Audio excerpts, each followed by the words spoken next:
Dark Press presents Speak of the Devil, a laid-back magical chat with Adam and Darian Darkley.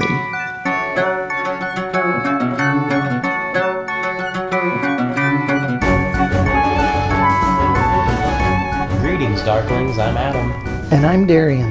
Know thyself were the words said to grace the entrance of the temple of the sun god Apollo at Delphi. This is perhaps one of the greatest responsibilities of every witch, to understand who and what you are as a being. The establishment of an unsinkable self is the bedrock of our authority in the craft.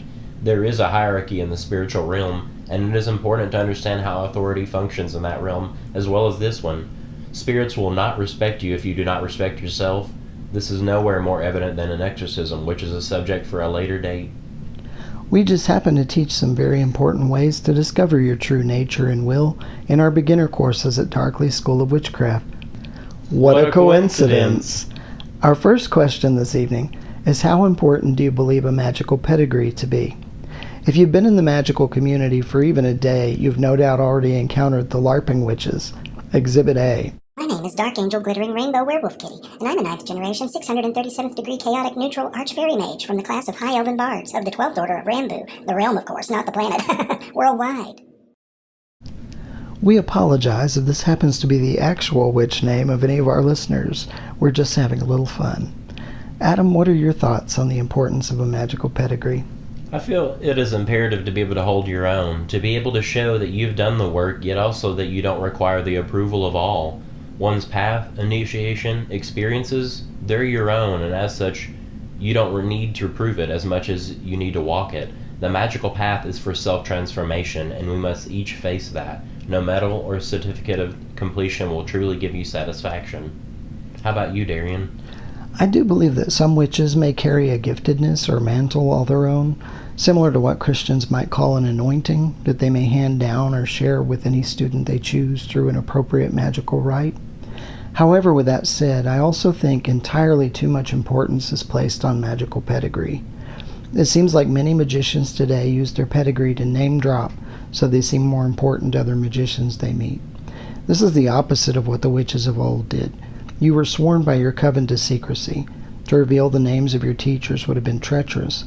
Of course, we have long enjoyed a degree of freedom and relative safety from persecution in the U.S., but I wonder sometimes for how much longer. My other observation is that I've known witches taken under the wing of powerful spirits who personally initiated them into their secrets. It was only through later study that they found those same secrets in ancient grimoires, and in some cases, they may possess secret knowledge not found in any book. They have in no way suffered some lack by not having renowned human teachers, and they should not be judged as less for it. You also do not owe anyone your magical pedigree on demand. Our second question tonight is, should a person be careful who they grant charge over them as a teacher? Darian? Absolutely. Get to know someone, or at least know about them before you take them on as a teacher. To accept someone as a spiritual teacher is to willingly place yourself under their authority and spiritual covering, which can serve you as a protective umbrella while you're learning and grant you access to the aid of the spirits in their employ. But if a teacher turns out to be abusive, that same spiritual covering may grant them a degree of control over you and your power. This is precisely what I believe some secret societies are guilty of. The initiated inner circle at the top, sapping the energy of their unsuspecting lower-level members like spiritual batteries to do their bidding, leeching their collective power. When you're lucky enough to have a good teacher, respect them even when you disagree with them. If you may have a falling out with your mentor, leave peacefully if no harm was done, and speak well of them to others. If you seek to defame them or lead away their students after you, you may suffer the wrath of your former teacher's spirits, who can still hear you speak ill of them behind their back without cause. We do also have our ways of knowing who is doing the talking behind our backs. Once as a young minister, I accompanied some members of my congregation on a toy run to an indigenous reservation in South Dakota.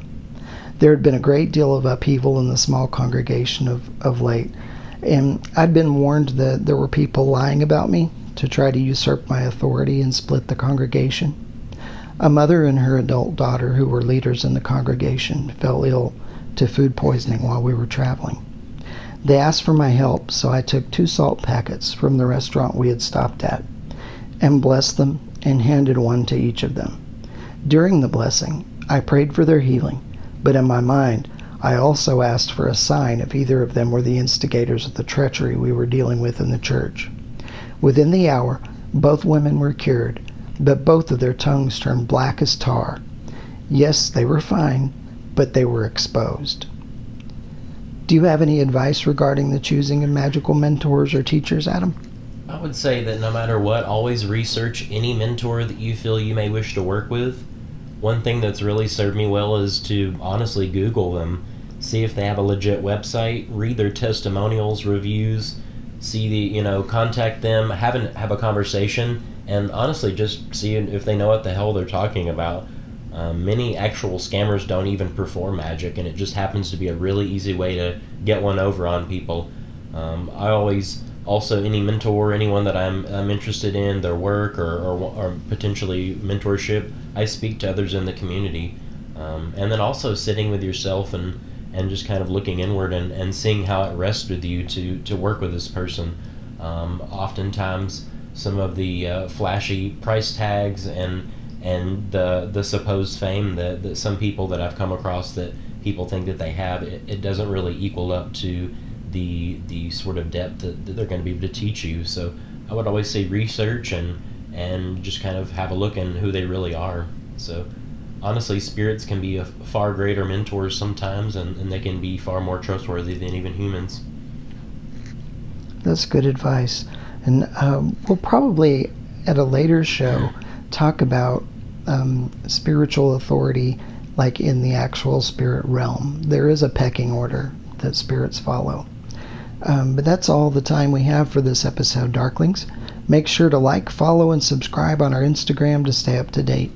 If you'd like to learn more about witchcraft, check out Darkly's School of Witchcraft coming soon. Watch for new episodes of Speak of the Devil on YouTube every Saturday night. Next week's episode is called Bad Witch. We will be discussing the concept of black and white magic and witchcraft, working with the dark side and the law of threefold return. Don't miss it.